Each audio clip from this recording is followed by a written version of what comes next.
So yesterday, FS1 received a class action lawsuit from a former hairstylist saying stuff like sexual harassment and very weird workplace malpractice was going on. The lawsuit claims that allegedly Joy Taylor, one of their bigger and more prominent personalities that they have on the network, was sleeping with very high executives as well as other big personalities like Emmanuel Acho to get herself in the position that she's in. It also mentions allegedly very disturbing sexual harassment from people like Skip Bayless. Now, full disclosure, anyone that cares about sports TV or sports media knows that FS1 has never been the top dog. They've always been second or third fiddle to ESPN. They have a couple of good shows like Nick Wright's show or Colin Cowherd's, but aside from that, they really got nothing. They've only got a bunch of shows of people just talking really loud or saying a bunch of nonsense. Frankly speaking, since Shannon Sharpe left Undisputed and the network as a whole, they just plummeted. Shay was the reason that they had some major virality in the first place when he was on Undisputed with Skip Bayless, but when he left, they tried to fill that void with guys like Richard Sherman and Michael Irvin. It didn't work out. In fact, it was so bad that Skip Bayless retired from TV altogether. But anyways, I digress. No one has ever taken FS1 that seriously, but let's get back to this lawsuit. The lawsuit was first reported by Front Office Sports. Here it says Fox, Skip Bayless, others sued on 14 counts, including sexual battery. A former Fox Sports hairstylist alleges in a lawsuit that a network executive used his position to sexually harass women, as well as that Skip Bayless touched her inappropriately and propositioned her for sex. Now, I'm sorry to pump the brakes on this, pretty quickly, but I do have to stress that's disgusting. This is absolutely disgusting and shouldn't be tolerated in any business whatsoever. It's just so annoying that in such a male-dominated business, such as sports, sports networking, sports TV, sports radio, for something to be so male-dominated and to have women be able to work in the workplace, you should feel comfortable working in that space. But then for people like Skip Bayless and other executives to take advantage of their power and their positions, it's just sickening regardless. And also, just to be very clear, I've never been a Skip Bayless fan. I feel like most people haven't. I will give the guy credit where, he did make a very big name for himself and a very big career for himself.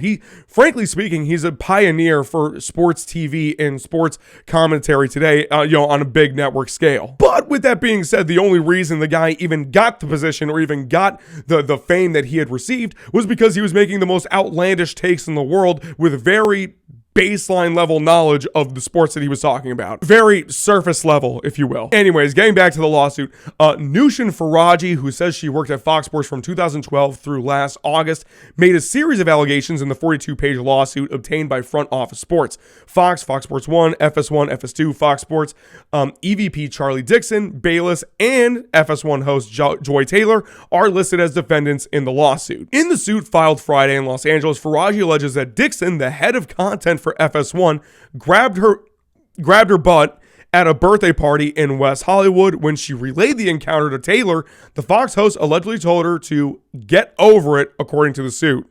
Which, okay, I mean, way to go. Way to really support, your fellow women. Especially because you should know how hard it was to get in this sort of work in the first place.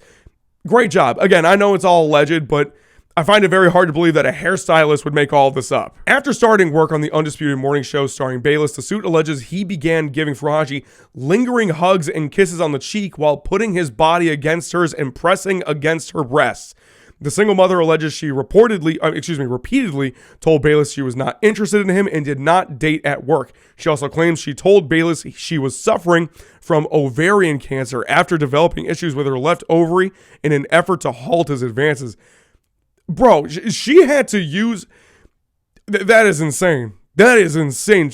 Like, in order to even try to get Bayless off of her, she had to use the fact that she's suffering from cancer, literal cancer, to get the guy off of her. That is insane. Instead, Bayless became more aggressive over the years, according to the suit. He allegedly offered Faraji $1.5 million to have sex with him and claimed he could change her life.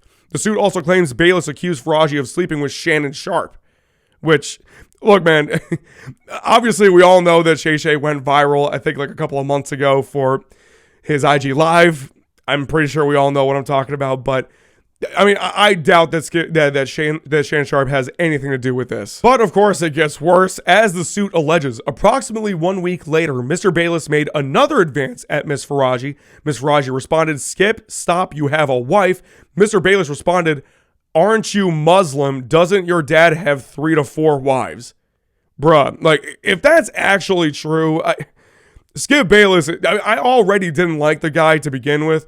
This just makes him a piece of garbage. That actually just makes him a piece of shit. I'm sorry, someone has to say it. That's just a ridiculous thing to say to somebody. That is wild. That is wild. Miss Faraji responded that her father was dead, and when Mr. Bayless looked taken aback, she made an excuse to leave.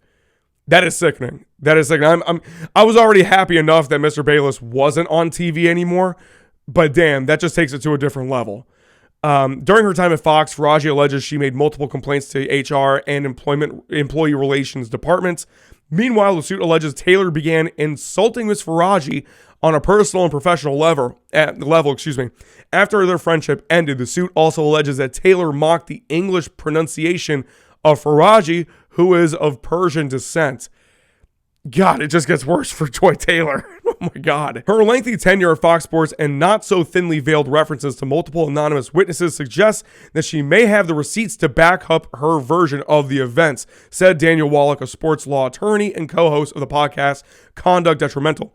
Just as importantly, I'm so sorry, that word is massive. Raise these issues with co-workers, which, in the juror's eyes, could boost the credibility of these claims. Now, to at least bring some positivity with FS1, the lawsuit doesn't mention anything about Nick Wright or Colin Cowherd treating her disrespectfully in any way, which is great because they're the only two personalities on the entire network that actually find likable for the most part. I mean, Nick Wright has made some very dumb claims in the past, especially his takes about Nikola Jokic early on when he was getting his first or second MVP. But it's nice knowing that they both didn't have any issues with her and treated her very nicely and respectfully. That's great. Now, that article didn't bring up how Emmanuel Acho was mentioned in the lawsuit, but don't worry, I did find the lawsuit and I'll show you guys in just a second. But for anyone that needed a visual representation of the three in question, there's Joy Taylor with her boxing glove. I think that was for the Wilder fight or something. There's Emmanuel and there's the Dixon guy. Now, if we're all being honest with each other, Joy Taylor wasn't exactly known for her spicy hot sports takes or, her in-depth knowledge of the game. She was known for 2 other reasons. I'll put it that way. Not to take away anything from Joy Taylor and possibly all the work that she's done, all the research, to kind of have this role that she has. But again, if the lawsuit is true, the fact that she slept with all these guys just to get to where she's at means that she probably hasn't done nearly as much work as she could have. And she quite literally used other means to get there. Like I said, 2 reasons. Like I said, here it is. Miss Taylor again uses her sexuality to get on a show. In approximately February 2020, Miss Taylor asked Miss Faraji to meet her for lunch in Beverly Hills. When Miss Faraji arrived, she found Miss Taylor with a man, Emmanuel Acho. Miss Faraji did not know Mr. Acho, but could tell that the two were romantically involved. A few months after meeting Mr. Acho at the lunch, Miss Faraji noticed him in the hallway while at work.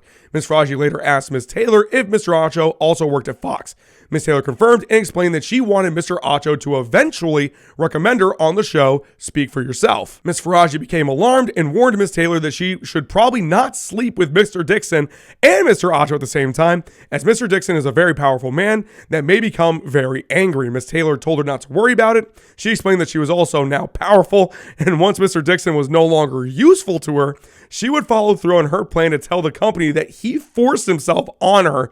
She would not allow herself to be forced out by Mr. Dixon like other women talent. So really, she was going to use, no matter what, she was going to try and manipulate the story to whatever made more sense for her. Because ultimately what this lawsuit, or at least what that part of the lawsuit alleges, is that Joy Taylor just didn't really care so long as her position in the company was moving up and she didn't care who she had to sleep with. Anyways, now that we're done with the whole Joy Taylor aspect of it, the rest of it is just very, very disturbing stuff with Fox Sports and how this entire situation was being handled internally. Now, like I mentioned earlier in the video, Skip Bayless was really the biggest culprit of this entire sexual mistreatment towards Miss Faraji. I mean, it even says it right here. Later that week on Monday, Miss Faraji gave Mr. Bayless a haircut. During the haircut, Mr. Bayless told her about a new opportunity he was expecting outside of Fox. Miss Faraji asked if he would still be coming back to Undisputed, and he replied, of course. He wasn't. Fox was being canceled. Undisputed was being canceled. He was going to get fired. Mr. Bayless then told Miss Raji that he fantasizes about having sex with her and asked how much money it would take for her to have sex with him. Miss Raji stated that she already refused 1.5 mil and that her answer wasn't going to change. Mr. Bayless replied, "The more you say no, the more I want you." Now, this is what I really want to drive home with this video. It's not the Joy Taylor stuff. Sure, it's a little bit funny at just everything that she was doing, how many people she was sleeping with to get to her position, but we've seen that sort of situation or even that trope in plenty of movies and all that kind of good stuff.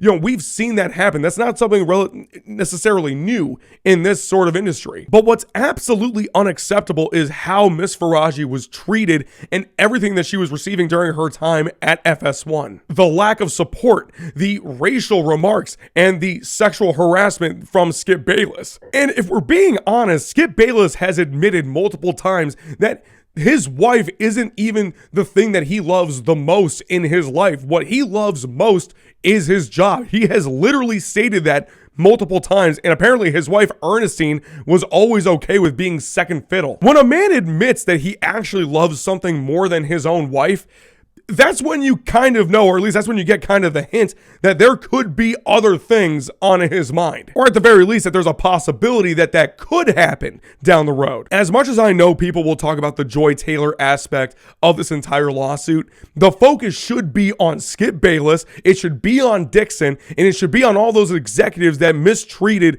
this woman for no reason. It's despicable and disgusting behavior that has no place in TV whatsoever. But I don't know. That's all I have to say about it. Let me know in the comments what you think about all this. And until next time, peace.